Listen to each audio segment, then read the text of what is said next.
मूर्तिजापूर इथं 2 युवकांनी बुप पेट्रोल पंपावर निंबाच्या सरपंचाला जबर मारहाण केल्याची घटना 12 ऑगस्ट 2025 रोजी सायंकाळी 7:45 वाजता घडली आहे। बुप पेट्रोल पंपावर का अशा घटना होतात, याला जबाबदार कोण, असे अनेक प्रश्न या शहरातील नागरिकांनी निर्माण करत आहेत। दिनांक 12 ऑगस्ट रोजी संध्याकाळी फिर्यादी सरपंच प्रदीप फुके हे आपल्या मोटरसायकलमध्ये पेट्रोल भरण्यासाठी बुप पेट्रोल पंपावर रांगेत उभे होते।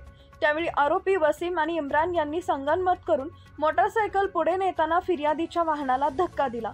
समजावून सांगत असताना आरोपींनी थपडा बुक्क्यांनी मारहाण केली। शिवाय गाडीचा लोखंड की चेन फिर्यादीच्या डोळ्याच्या भुवईवर मारून जखमी केले। तसेच शिवीगाळ करत पुन्हा भेटलास तर मारून टाकू अशी धमक्या दिल्या। या पेट्रोल पंपावर नियोजन नसून कर्मचाऱ्यांची व मालकांच्या मनमानीमुळे हा प्रकार घडल्याचा आरोप नागरिक करत आहेत।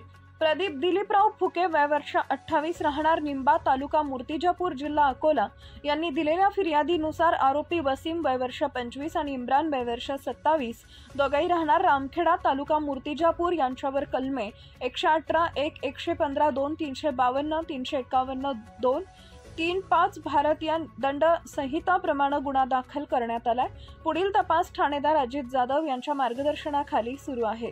इंडिया न्यूज R7 उपसंपादक Mohammad Rizwan Siddiqui. Subscribe now and press the bell icon. Never miss an update.